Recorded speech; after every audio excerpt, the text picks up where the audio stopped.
The force is not as strong with BioWare Austin. 2K Sports may have finally struck out, and a pair of Castlevanias may be emerging from the shadows. All of this right now on Hot Off the Grill.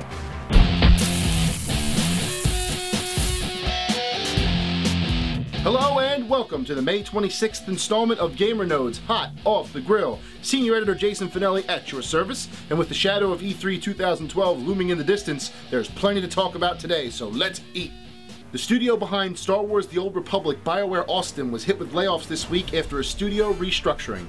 EA produced a statement to Game Informer just after the layoffs saying, quote, BioWare has restructured its studio in Austin today. Of the employees impacted, some will be able to join other projects within EA, others will leave the company. These are very difficult decisions, but it allows us to focus our staff to maintain and grow Star Wars The Old Republic. BioWare Austin remains a large and important part of BioWare and EA, working with other studios around the world to continue to deliver a high-quality service and exciting new content for Star Wars The Old Republic. While seemingly inevitable after the loss of over 400,000 subscribers, these layoffs, like all job losses, are incredibly sad to hear. I can only hope that those affected either fit into their new roles at EA seamlessly or find a new home very soon. Good luck and Godspeed to all of you.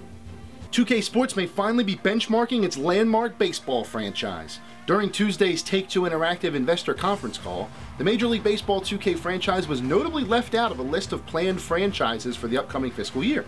When pressed on the omission at the end of the call, the Take-Two representative said simply, "Our legacy Major League Baseball agreement will sunset in fiscal 2013.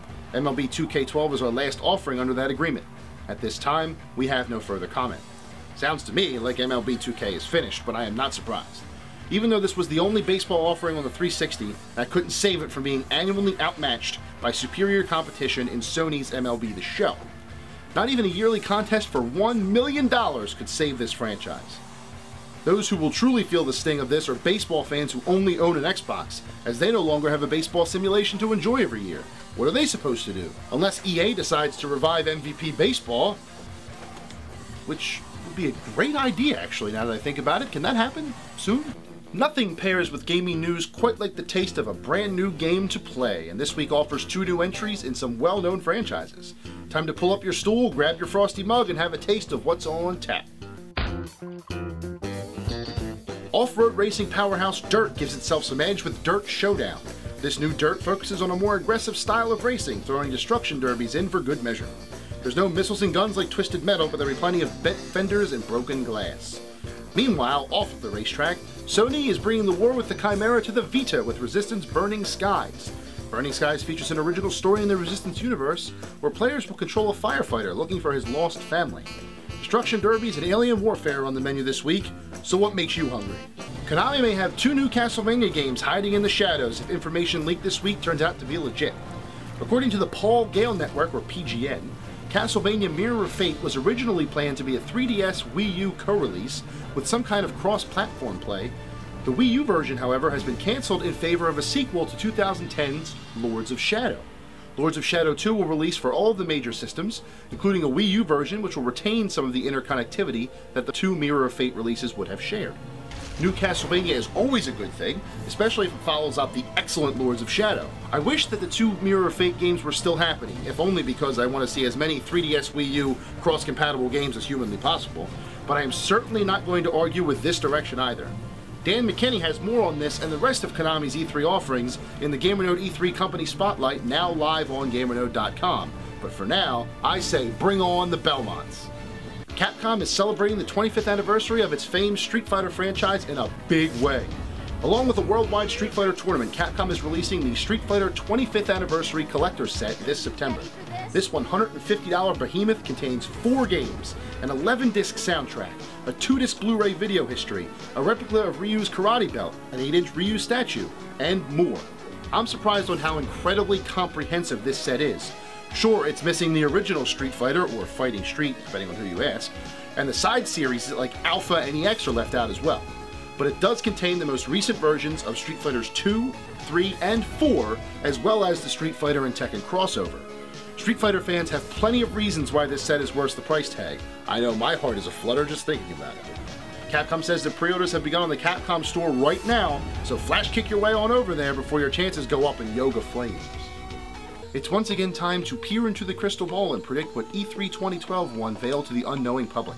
Today is a look at the various third parties that annually attend the Super Bowl of gaming.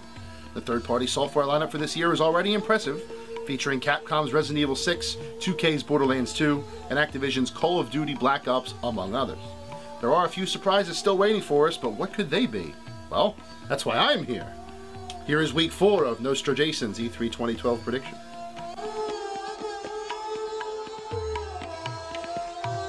Sega has been teasing an unannounced digital title to be revealed at the show, and there's only one game I can think of: Shenmue HD. This has been a highly requested title for some time, so it makes perfect sense to reveal it now. Namco is also hiding games from us until showtime, though the recently trademarked Tales of Xillia makes one of them not so suspicious. So what's the other? I have a feeling we'll be getting our first glimpse at Tekken X Street Fighter from Katsuhiro Harada and his team. Capcom has yet to reveal their E3 2012 lineup, but they have said that no Nintendo hardware will be available at their booth. I know what it sounds like, but the "at their booth" part is suspicious. Who's to say that, I don't know, Lost Planet 3 doesn't end up in Nintendo's booth as part of the Wii U? Or how about the Lost Planet 3DS spin-off, EX Warriors? It's an interesting choice of words, that's all I'm saying. Finally, I have a strange feeling that this is the year of Kingdom Hearts 3. There's been far too much chatter about Kingdom Hearts returning to consoles for something to not be up. If Kingdom Hearts 3 does indeed make it to E3 2012, you heard it here first.